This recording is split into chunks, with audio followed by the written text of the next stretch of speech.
Bismillahirrahmanirrahim. Assalamualaikum warahmatullahi wabarakatuh. So, hari ini saya mau share dengan kamu mengenai satu perjanjian, iaitu perjanjian Aqabah pertama.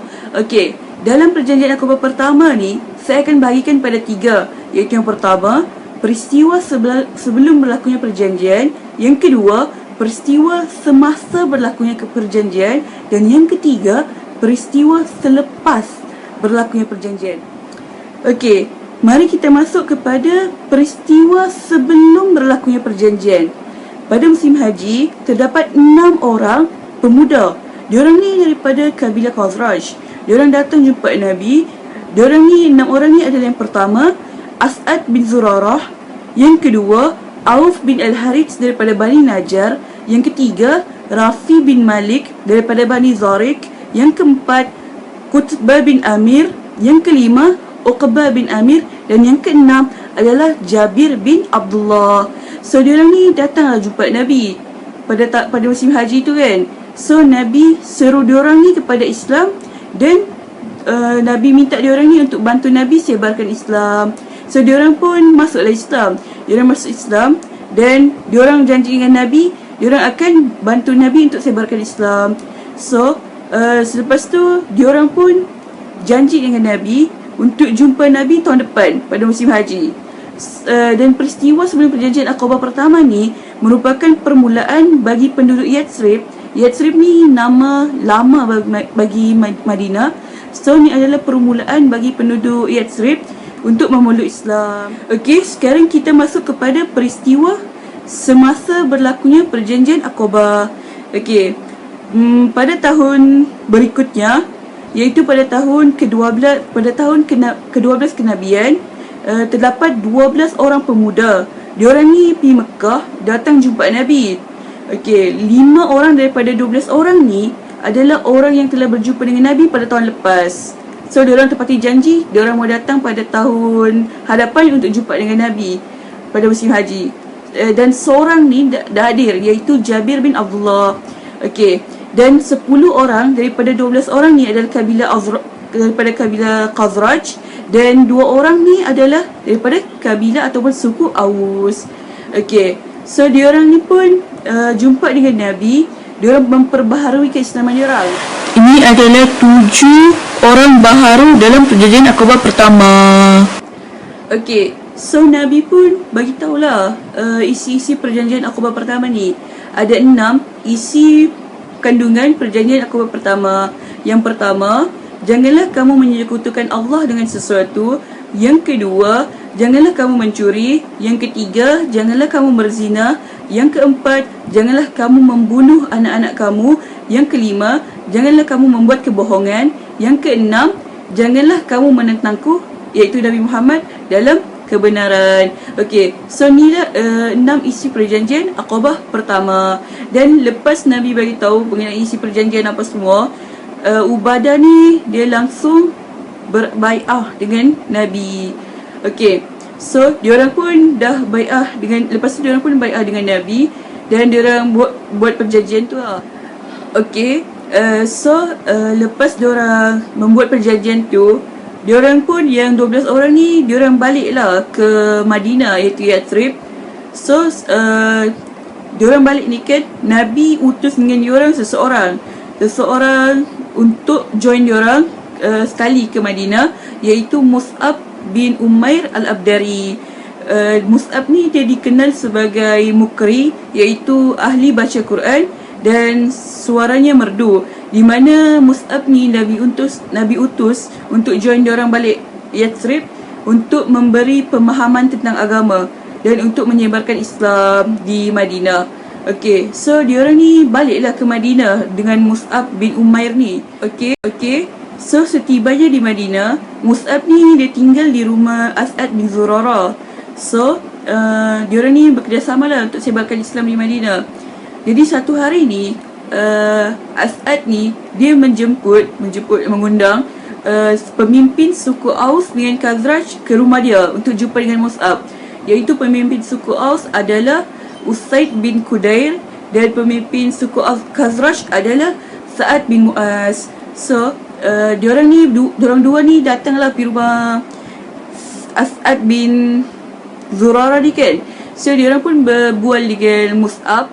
Okay, so berbual. Diorang ni berbual lah kan dengan Mus'ab. So pada satu ketika Usaid ni dia tanya Mus'ab, macam mana mau peluk Islam, macam mana mau masuk Islam. So Mus'ab pun jawab, kau pergi mandi, lepas tu kau pakai balik pakaianmu, dan kau lafaz 2 kalimah syahadah, lepas tu kau buat solat 2 rakaat. So Usaid ni pun buatlah. Jadi Usaid ni masuk Islam. Lepas Usaid masuk Islam, Sa'ad bin Mu'az ni pun masuk Islam. Lepas tu Usaid tu katalah, kalau Sa'ad masuk Islam, confirm lah semua suku Khazraj ni masuk Islam. Sebab Sa'ad ni kan pemimpin suku Khazraj. So apa yang Usaid kata tu betul. Last kan sebabkan Sa'ad masuk Islam ni, suku Khazraj pun masuk Islam semua kecuali Al-Ashram. Cuma Al-Ashram ni dia masuk Islam juga, tapi time perang Uhud, dan Al-Ashram ni dia syahid time perang Uhud tu juga. So tengoklah, pemimpin masuk Islam dan telah memberi efek, kesan kepada rakyat. So itulah cerita dia macam mana pemimpin suku Aus dengan Khazraj masuk Islam. Jadi lepas tu Mus'ab ni kan dia masih stay lah di rumah As'ad bin Zurarah ni. Diorang ni bekerjasama lah untuk menyebarkan Islam, untuk mengajar mengenai pemahaman Islam. Dan disebabkan dia punya usaha ni, lama kelamaan di Madinah ni kan, setiap rumah di Madinah ni paling tak pun seorang, paling minimum pun seorang yang masuk Islam. Maksud dia di Madinah setiap rumah betul lah, minimum ada 1 orang masuk Islam, kecuali rumah Umayyah bin Zaid, Katmah dan juga rumah Wa'il.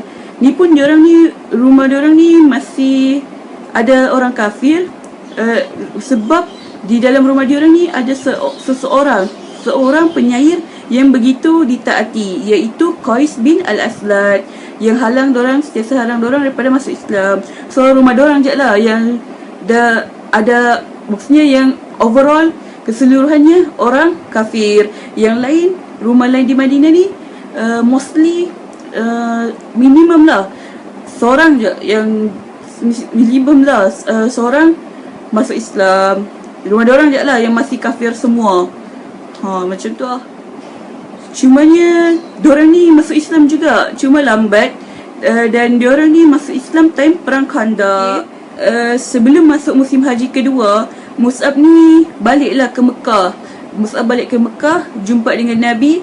Dia kata betul lah, dia cerita dengan Nabi mengenai keadaan orang-orang Yathrib.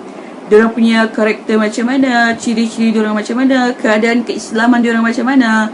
So Nabi dengan Mus'ab ni berpakat untuk bawa orang Islam Yathrib untuk berkumpul lah di Mekah pada musim haji. Sebab apa Nabi buat macam tu? Sebab kalau time musim haji di Mekah ni ramai orang-orang Arab. So Nabi mau orang Islam Yathrib datang time tu, supaya orang-orang Arab di Mekah tu diorang tengok bahawa pengikut Islam ni semakin ramai. Dan bukan sahaja pengikut Islam ni di dalam kalangan orang Arab, tetapi di luar Arab, iaitu daripada Madinah, daripada Yathrib. Okay, so ni bukti lah bahawa Islam ni telah tersebar dengan luar. Itu je lah yang aku boleh share sama kamu mengenai perjanjian Aqabah pertama. Okay, aku mau share juga ada 3 lah pengajaran yang kita boleh tengok lah dalam perjanjian Aqabah pertama ni. Okay, yang pertama, kita boleh tengok kesungguhan kabilah Khazraj ni, yang 6 orang ni. Diorang ni kita tengoklah kesungguhan diorang ni dalam Islam. Sebab macam 5 orang tu, diorang ni tepati janji tau. Diorang kan dah masuk Islam. Lepas tu diorang tepati janji. Diorang janji dengan Nabi, diorang mau jumpa Nabi tahun depan pada musim haji. Dan diorang tepati tau janji diorang tu. So kita boleh tengok bahawa diorang ni, kesungguhan diorang ni, keikhlasan diorang dalam Islam ni memang ada. Dan ini telah menyebabkan Islam ni tersebar di Yathrib, di Madinah. Sebab kan diorang adalah macam permulaan lah bahawa Islam ni tersebar di Madinah. Yang kedua, kita boleh tengok mengenai strategi lah dalam berdakwah. Kita ni kalau berdakwah, kita perlu ada strategi, kita perlu ada teknik, kita perlu ada kaedah yang betul.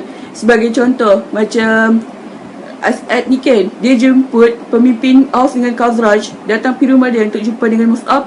Sebab apa? Sebab dia mau dakwah kepada pemimpin dulu. Sebab cuba kita tengok macam Sa'ad bin Mu'az ni, pemimpin Khazraj, sebab dia masuk Islam, last rakyat dia semua masuk Islam. Tengok dia macam kita kalau berdakwah tu, kita kena ada strategi supaya dakwah kita tu berkesan. Yang ketiga, pengajaran yang kita boleh tengok mengenai usaha Mus'ab dengan orang-orang Yasrib yang 12 orang tu. Diorang ni sentiasa bekerjasama dalam menyebarkan Islam di Madinah, terutama Mus'ab lah dengan 12 orang ni. Kita dapat tengok lah, sebabkan diorang ni sebagai permulaan Islam ni dapat berkembang di Madinah. Sebab apa? Diorang punya usaha kita boleh tengok lah selama Mus'ab dengan 12 orang ni membantu Nabi untuk menyebarkan Islam di Madinah. Kita boleh tengok di Madinah tu semua rumah ada orang Islam. Minimum orang Islam dalam setiap rumah tu ada seorang. So kita tengoklah diorang ni usaha diorang macam mana untuk kembangkan Islam. Confirm lah kan diorang lalui banyak tentangan, tapi tengok akhirnya ramai orang masuk Islam, kecuali beberapa orang lah. Tu pun sebab ada penyair yang ditaati. Tapi akhirnya diorang pun masuk Islam pada perang Khandaq. Time tu time 5 Hijrah. So kita tengoklah bahawa ada hikmah dan pengajaran pada perjanjian Aqabah pertama ni. Dan perjanjian Aqabah pertama ni adalah salah satu permulaan kepada tersebarnya agama Islam di Madinah. Dan okey, tu je daripada saya yang saya boleh share daripada sama kamu. So kalau ada macam silap, kalau ada silap saya baru belajar. Kalau ada silap saya budak baru belajar, boleh tegur, boleh bagi tahu, boleh PM tepi. Kalau ada salah fakta ke apa, ada salah nama ke apa, saya minta maaf. Tu je daripada saya. Sekian, terima kasih.